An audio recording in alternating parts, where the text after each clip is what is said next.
We start tonight with a developing story, all news since 6 o'clock on the WHAS11 night team. Hello, everybody. I'm Doug Proffitt.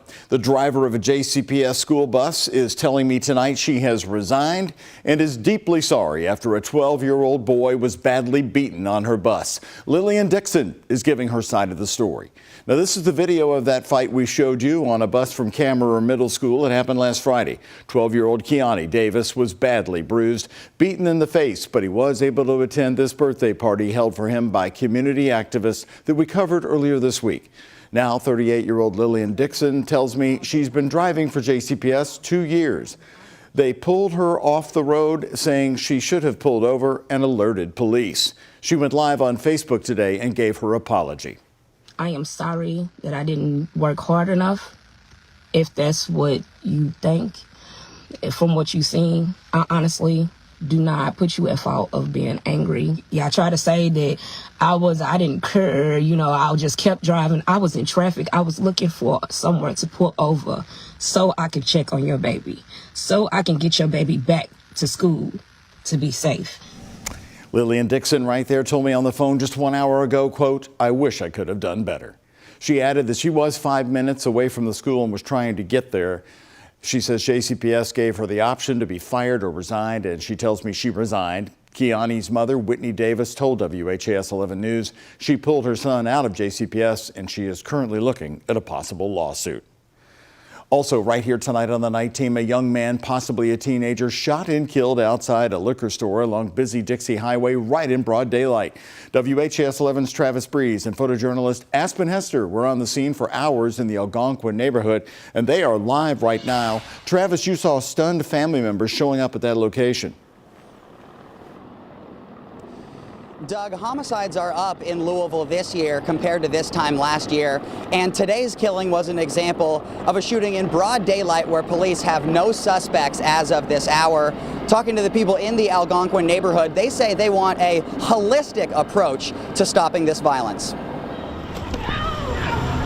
Another young life taken in brazen violence. It was quick, 3 shots, boom, boom, boom. Yeah. Nick Grigsby was in his living room right next door and didn't hear any argument or fight lead up to the shooting. Police say either a teenager or young adult was inside the JJ Food Mart around 2:30 p.m. When he walked outside, a shooting broke out. They could not say where the shooter came from and have no suspects. And was sitting on the couch and heard 3 gunshots and came out and he was already on the ground bleeding. So far this year, 117 people have been killed in homicides, 7 more victims than this time last year. That's according to the Metro Gun Violence Dashboard and does not include this shooting. Major Russell Miller believes police are doing all they can. The police department and the men and women that work here are absolutely doing their job, and I can tell you from my point and from just about everybody that works here, I am sick of it. A lot of people here, they're scared to speak. Cole Goodrich was watching the scene and is very upset about crime in the area. This is like the 4th violence that's happened. Goodrich says there's been a lot of turnover on this line of stores.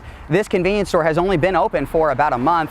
And Goodrich says that shootings like this show there's a need for a lot more safe places for young adults to hang out. Nothing's being done with these places over here to make sure they're in mint condition like they are on the outskirts. They always come out the West End, but everything, all the new stuff, they're taking it out and putting it on the outskirts. As the fire department cleaned the scene and the road reopened, a family said goodbye.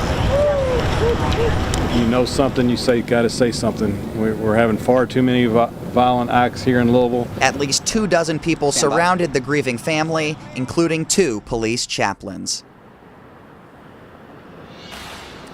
Major Russell Miller was pleading for people to call the LMPD tip line today, saying even if you think you only have a very small piece of information, it could fit into the larger puzzle that the police have.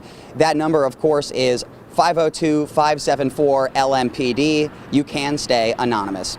In Louisville, Travis Breeze, WHAS 11 on your side. All right, Travis, thank you very much. And right here tonight, the show of force. Tonight at high school football games across southeastern Kentucky, large numbers of Kentucky State Police troopers are providing security. And in a new update, authorities say they're now moving deeper into the Daniel Boone National Forest, looking for the suspected I-75 sniper. State Police put out this photo tonight of the troopers, joined by sheriff's deputies and an officer from the Berea, Kentucky Police Department at a high school game. The search now even moving in underway at night, still underway and pushing forward into the forest. Tomorrow will mark 1 week since the interstate shooting, and the search for Joseph Couch. 4 of the 5 drivers shot that night are now back home. A funeral home in Breckinridge County, Kentucky, owned by Louisville's Anthony Oxendine, has been fined $580,000 for illegal cremations. Today, the Kentucky Attorney General Russell Coleman said an investigation found Cloverport Funeral Home performed 290 cremations without a license.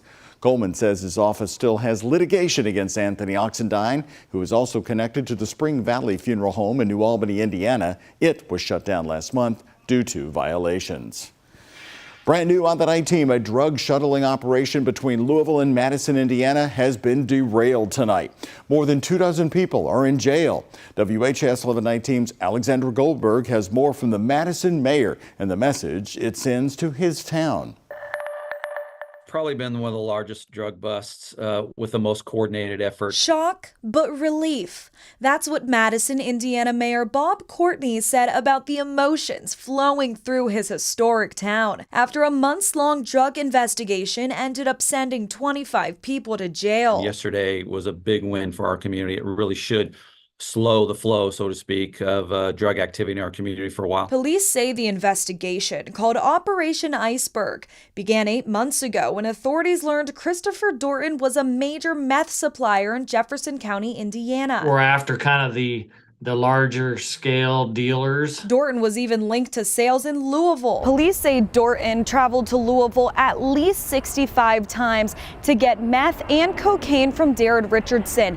Police say that 34-year-old was arrested last month on a warrant charging him with conspiracy to deal meth and cocaine. He's now being held at Louisville Metro Corrections and is waiting to be extradited to Indiana. Who knows where else the individuals in Louisville were distributing drugs to that maybe we've cut that off. Michelle Childress of Madison was also arrested during a search of her home, an alleged site for Dorton's narcotic operation. The other 22 arrests happened on Wednesday. There is no community, literally in the United States and in Indiana as well, that's immune from substance use issues that lead to drug-related crime. Police say Operation Iceberg is still ongoing. Alexandra Goldberg, WHAS 11 Night Team, on your side.